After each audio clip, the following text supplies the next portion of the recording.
oleh Allah Subhanahu wa taala untuk bertakwa kepada Allah Subhanahu wa taala.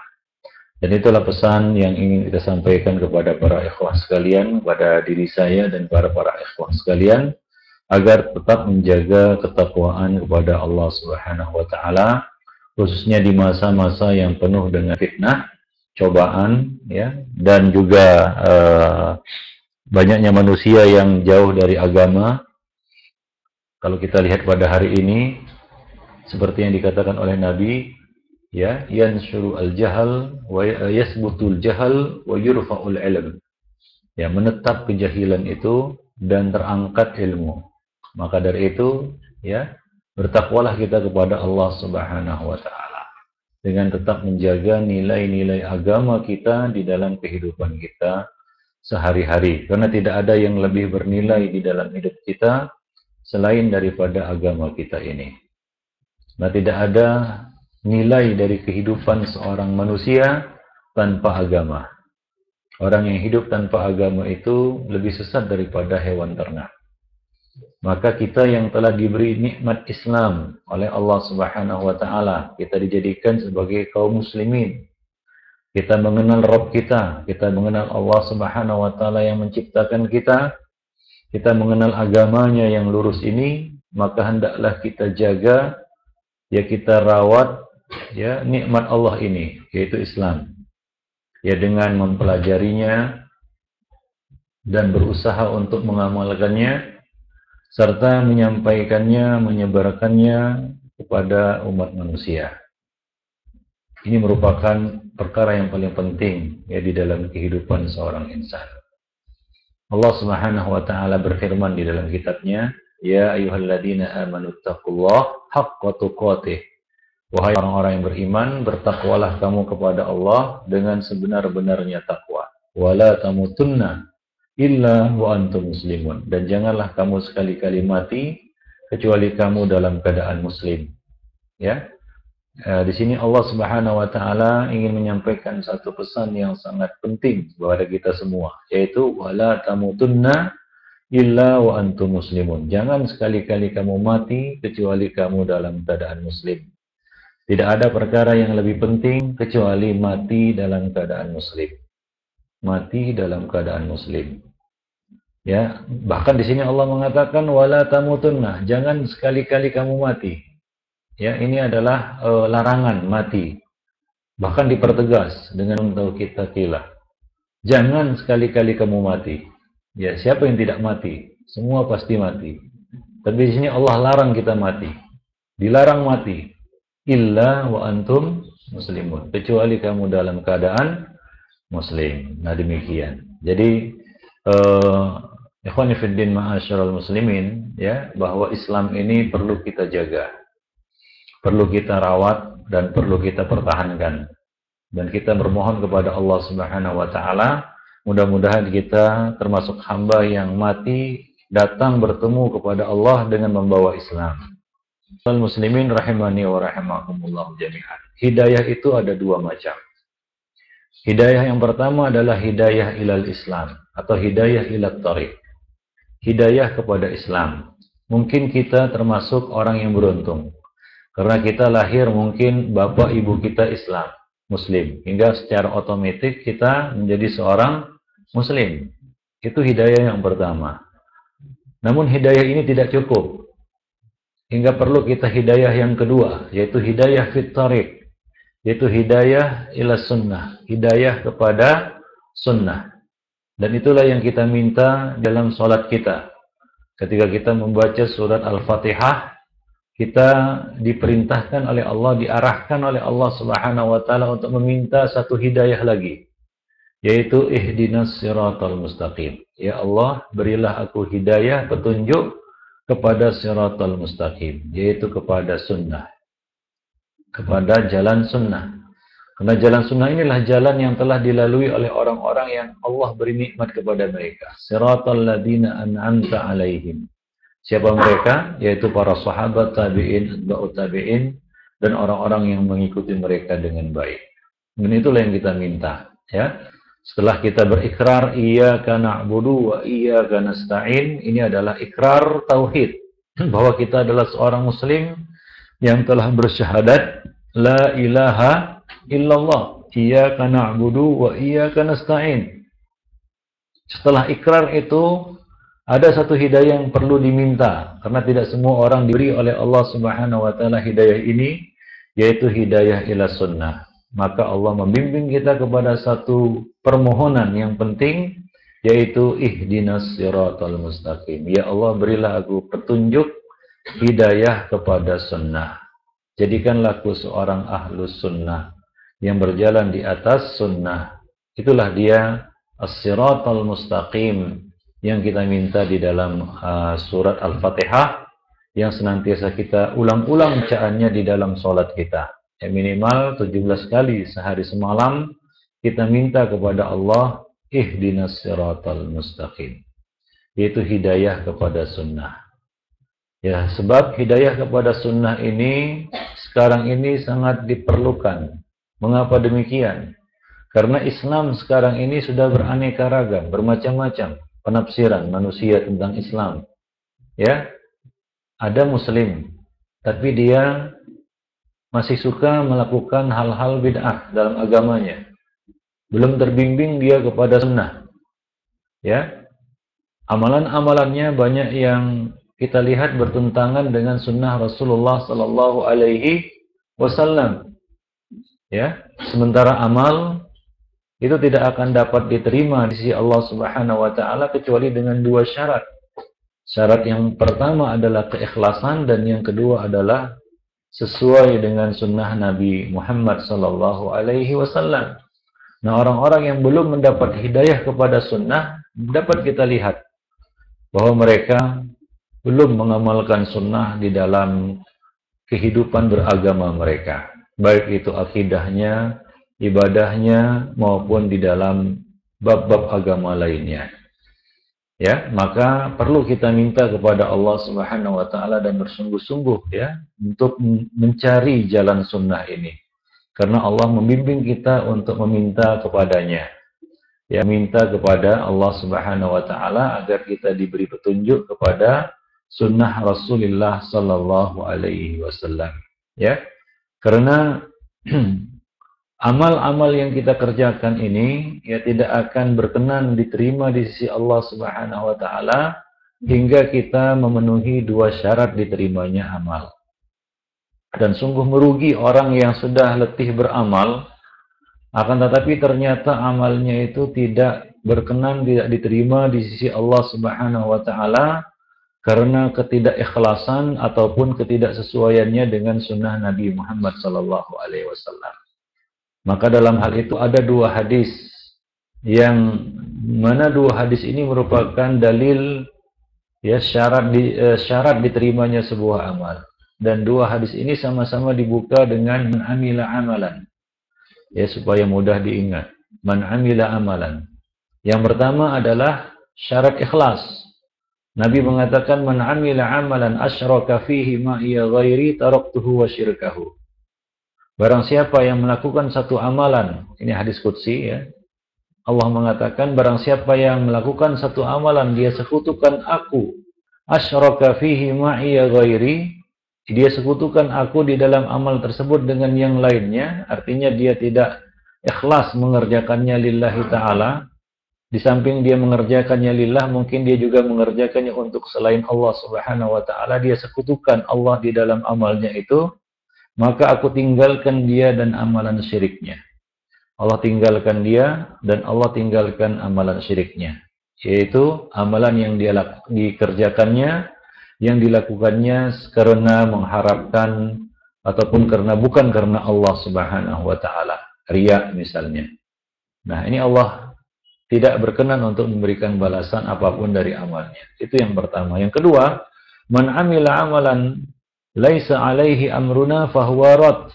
Barang siapa yang melakukan satu amalan dia sekutukan aku dengan yang lainnya di dalam barang siapa melakukan satu amalan yang tidak ada petunjuknya dari kami, maka amalan itu tertolak. Nah, ini syarat yang kedua, yaitu kesesuaiannya dengan sunnah Nabi kita Muhammad sallallahu alaihi wasallam. Maka setiap muslim wajib untuk memperhatikan dua perkara ini. Yang pertama, sebelum dia beribadah, sebelum dia beramal, sebelum dia mengerjakan amal soleh apapun, dia perhatikan yang pertama adalah niatnya. Untuk apa dia amalkan itu? Apakah untuk Allah Subhanahu wa Ta'ala atau untuk yang lainnya? Yang kedua adalah apakah amalnya itu sudah cocok dan sudah selaras, sudah sejalan dengan sunnah Nabi Muhammad SAW. Kalau belum, maka hendaklah dia benar-benar menerapkan sunnah Nabi di dalam amal ibadah tersebut. Tanpa kedua syarat ini, maka amal seorang hamba itu akan menjadi haba'an mansura, yaitu seperti debu yang diterbangkan angin, tidak ada nilainya di sisi Allah Subhanahu wa Ta'ala.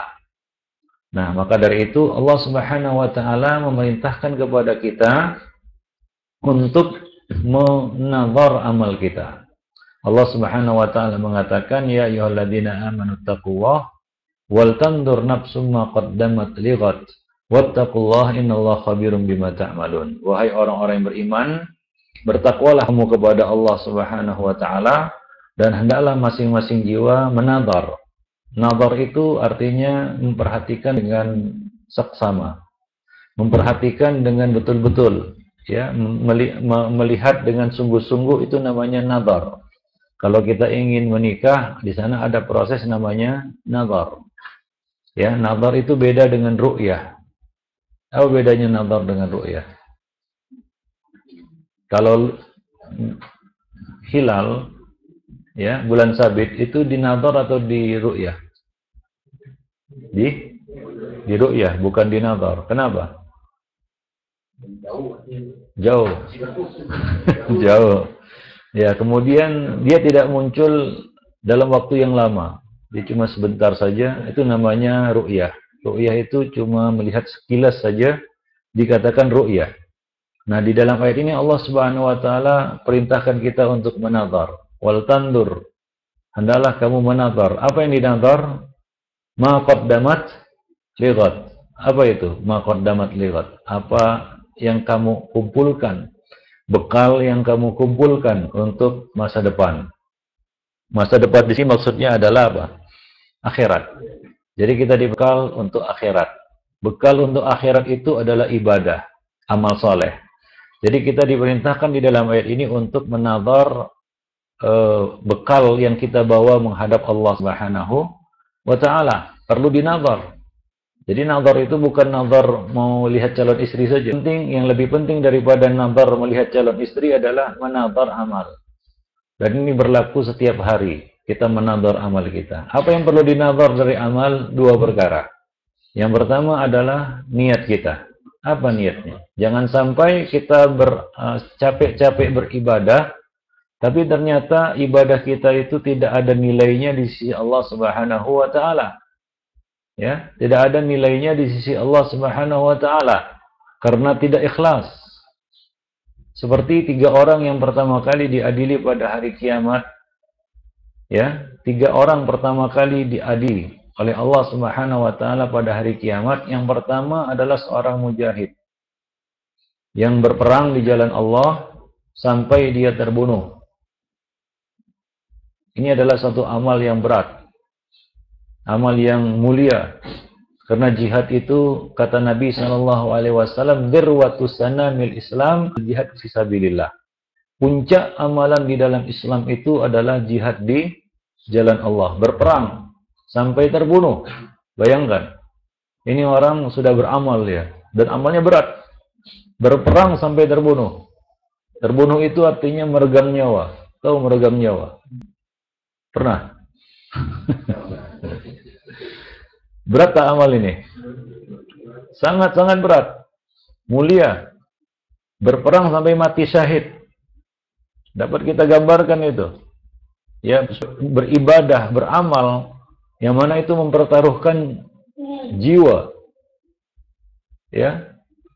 Dia berperang, terbunuh di dalam peperangan. Tapi ternyata ketika dia dihadapkan oleh Allah Subhanahu wa Ta'ala, dia dipanggil ke hadapan Allah Subhanahu wa Ta'ala, dan Allah bertanya tentang amalnya. Dia katakan, saya sudah berjihad sampai saya mati. Tapi Allah mengatakan, kadzabta, engkau dusta. Tapi engkau melakukan itu agar engkau dikatakan pemberani. Ternyata dia tidak melakukannya lillah. Dia melakukannya untuk mengejar sebutan, pujian manusia, supaya dikatakan pemberani, supaya dikatakan pahlawan, supaya dikatakan begini dan begitu. Maka Allah pun menyuruh malaikat untuk menyeretnya, kemudian dilemparkan ke dalam api neraka. Nah, ini orang yang sudah beramal, tapi lupa nazar mungkin. Ya, ketika dia beramal, dia lupa nazar. Dia tidak nazar apanya? Niatnya. Ya, niatnya tidak dia nazar. Tidak dia perhatikan. Maka akhirnya dia pun tidak mendapatkan balasan apapun dari amalnya itu. Amal yang sangat berat itu. Itu yang pertama. Yang kedua, seorang alim, seorang qari yang belajar ilmu dan mengajarkannya. Dapat kita rasakan bagaimana beratnya menuntut ilmu dan mengajarkannya, bagaimana mulianya dia menuntut ilmu, belajar Quran, kemudian dia mengajarkannya. Dan ini adalah sebaik-baik amalan. Nabi mengatakan khairukum man ta'allamal Quran wa 'allamah. Ya, dan dia sudah melakukannya. Dia belajar Quran dan dia mengajarkannya. Tapi sayang, ketika dia dipanggil ke hadapan Allah Subhanahu wa taala, ternyata dia lakukan itu semua supaya dikatakan qari, supaya dikatakan alim. Maka dia pun sama seperti yang pertama, diseret dan dilemparkan ke dalam api neraka. Nah, ini orang ini bukan tidak beramal dia beramal, tapi dia lupa nazar. Apa yang tidak dinazarnya, yaitu niatnya. Yang ketiga, seorang yang telah berinfak, mengeluarkan sebagian harta yang telah susah payah dicarinya. Dia telah bersedekah. Tapi sama seperti yang pertama dan kedua, ternyata niatnya tidak ikhlas. Dia bersedekah supaya dikatakan dermawan.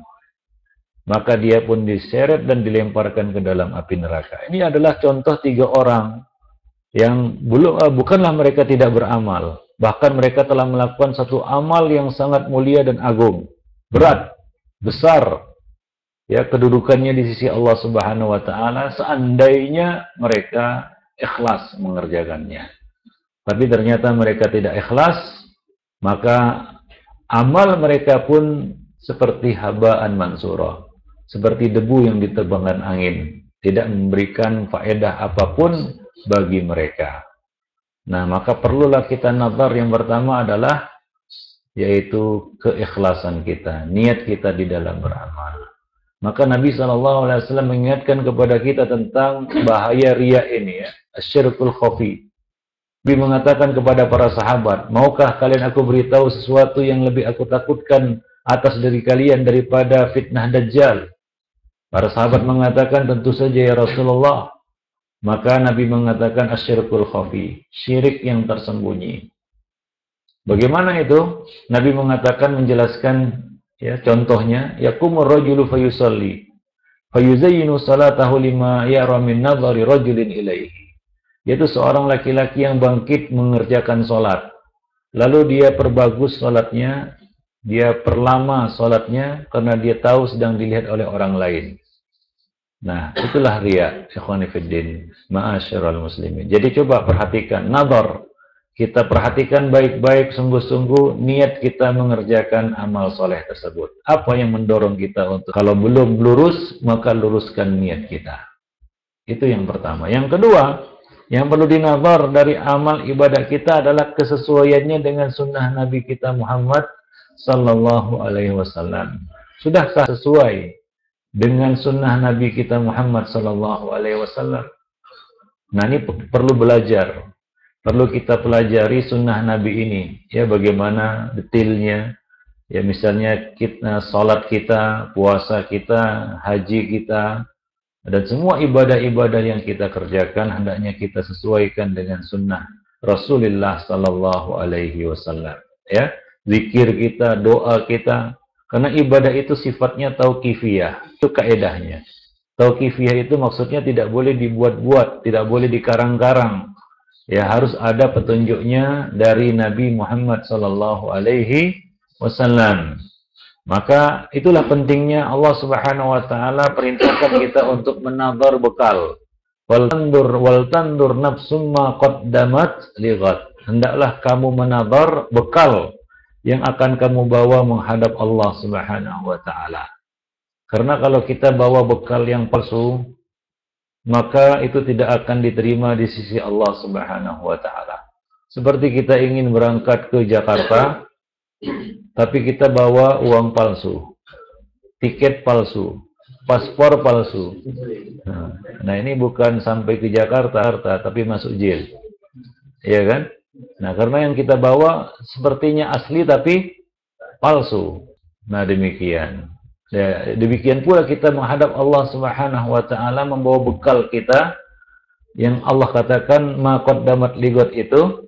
Kalau itu ternyata aspal asli tapi palsu, maka kita tidak akan sampai ke tujuan kita. Kita bukan sampai ke surga, tapi justru malah sampai ke neraka. Ya, amal kita akan ditolak oleh Allah Subhanahu wa taala karena Nabi mengatakan fahuwa rad. Amal itu tertolak, ya. Taraktuhu wa syirkahu, aku tinggalkan amalan syiriknya, amalan riaknya itu. Maka hendaklah kita kena perhatikan ya dua faktor penting di dalam setiap ibadah yang kita kerjakan. Syarat diterimanya amal ibadah kita, yang pertama yaitu keikhlasan kita di dalam mengerjakannya, dan yang kedua adalah bagaimana kesesuaiannya dengan sunnah Rasulullah Sallallahu Alaihi Wasallam. Nah, itu saja mungkin yang perlu kita camkan baik-baik. Di dalam ayat tersebut Allah Subhanahu wa taala membuka ayat itu dengan perintah takwa dan ditutup juga dengan perintah takwa. Ya ayyuhalladzina amanu taqullaha wal tandur nafsum ma qaddamat lighad wattaqullaha innallaha khabirum bima ta'malun. Allah buka itu dengan takwa. Allah seru, Allah ajak orang-orang yang beriman, Allah menyeru orang-orang yang beriman ya untuk bertakwa kepadanya. Lalu di tengah-tengah pesan takwa itu, ya di antara dua pesan takwa itu Allah perintahkan kita untuk menadhar. Wal tandur nafsum ma qaddamat lighad. Ini menunjukkan bahwa pesan ini sangat penting. Wal tandur nafsum ma qaddamat lighad itu sangat penting.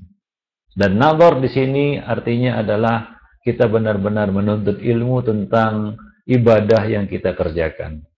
Ada dua hal yang perlu dinadhar tadi, yaitu tentang niat yang kita miliki untuk melakukan amal tersebut, apa yang mendorong kita mengerjakannya, dan yang kedua adalah bagaimana kesesuaiannya dengan sunnah Nabi kita Muhammad Sallallahu Alaihi Wasallam. Nah, mudah-mudahan Allah Subhanahu Wa Taala memberikan kekuatan kepada kita semua untuk dapat mengerjakan setiap amal ibadah kita ini dengan niat yang ikhlas ya lillahi ta'ala. Kemudian yang kedua adalah kita diberi kekuatan untuk dapat mempelajari sunnah Nabi kita dan mengamalkannya di dalam hingga pada akhirnya kita bertemu dengan Allah Subhanahu wa taala dengan membawa Islam dan sunnah. Wala tamutunna illa wa antum muslimun.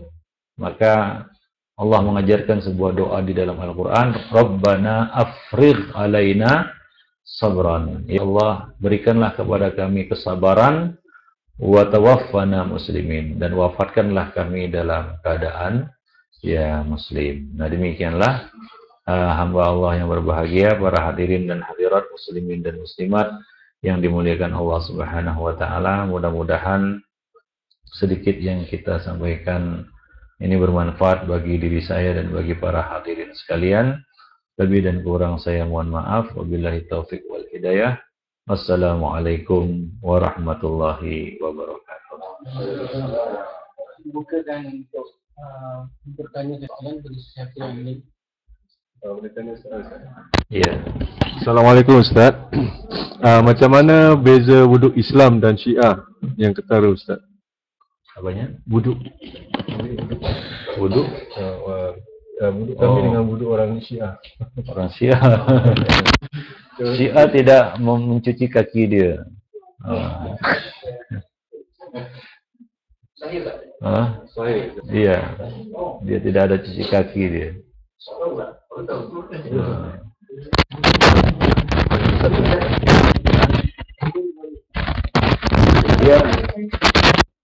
Dia tidak pakai cuci kaki.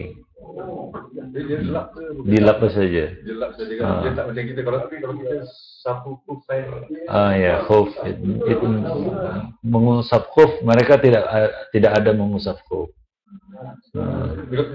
Kaki dia yang begini lah. Iya. Iya. Sebenarnya Syiah ini, kalau kita bicara Syiah itu dia agama tersendiri. Ya.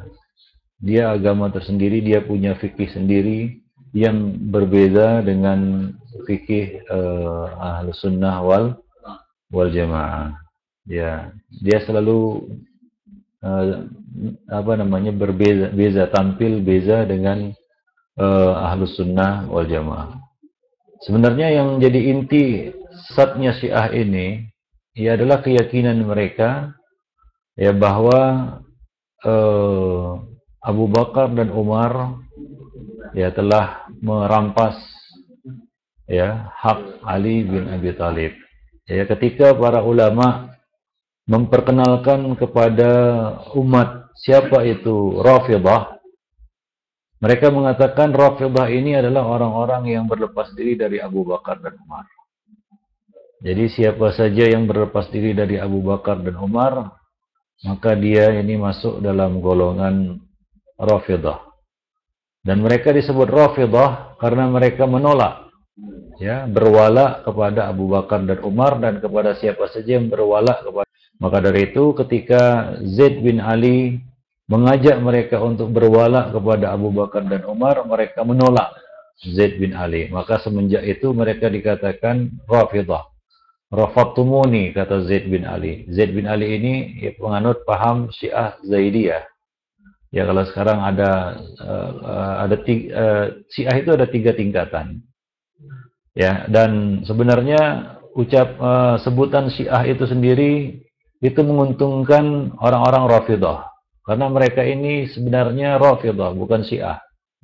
Karena sebutan Syiah itu mengandung pujian juga bagi mereka dan mereka menghendakinya. Mereka menyukainya. Maka mereka berusaha untuk mencari satu nama yang boleh diterima oleh kaum muslimin. Maka mereka mengambil sebutan ini untuk mereka pada hari ini. Yang mana para ulama terdahulu, kalau kita buka ya buku-buku manhaj atau buku-buku akidah, buku-buku usuluddin, para ulama tidak menyebut mereka Syiah. Para ulama menyebut mereka Rafidhah. Dan apa itu Rafidhah? Ada beberapa pengertian. Tapi intinya adalah mereka menolak ya, berwala, memberikan loyalty kepada Abu Bakar dan Umar. Melaknat dan mengkafirkan Abu Bakar dan Umar ini merupakan inti dari ajaran Rafidhah. Jadi Rafidhah itu ada 3 macam. Yang pertama adalah Ghulat Rafidhah. Ya, ini yang dikafirkan oleh para ulama seperti Nusairiyah, Sabaiyah, ya, Bahaiyah, Ismailiyah. Nah, ini adalah kelompok-kelompok Ghulatus Syiah atau Ghulatur Rafidhah yang menuhankan Ali, ya, yang menghalalkan yang haram, mengharamkan yang halal, ya, seperti Bahaiyah, Batiniyah dan sejenisnya. Nah, ini kelompok yang mayoritinya dikafirkan oleh para ulama. Golongan yang kedua atau tingkatan yang kedua adalah Rafidhah. Masuk di dalamnya Isna Asyariyah, Imamiyah dan sejenisnya. Ya, ini masuk mereka ini disebut sebagai Rafidhah. Ya, kelompok Rafidhah. Dan yang ketiga adalah Syiah secara umum, yaitu Syiah Zaidiyah ataupun Syiah orang-orang yang mendahulukan Ali daripada Utsman dulu disebut Syiah. Ya, maka sebahagian perawi disebut dia tasyayya. Artinya apa? Dia condong kepada pemikiran Syiah. Apa itu? Mendahulukan Ali daripada Utsman. Nah, dulu orang-orang yang mendahulukan Ali daripada Utsman dikatakan Syiah. Walaupun di dalam bab-bab yang lainnya dia sama dengan ahlu sunnah. Maka di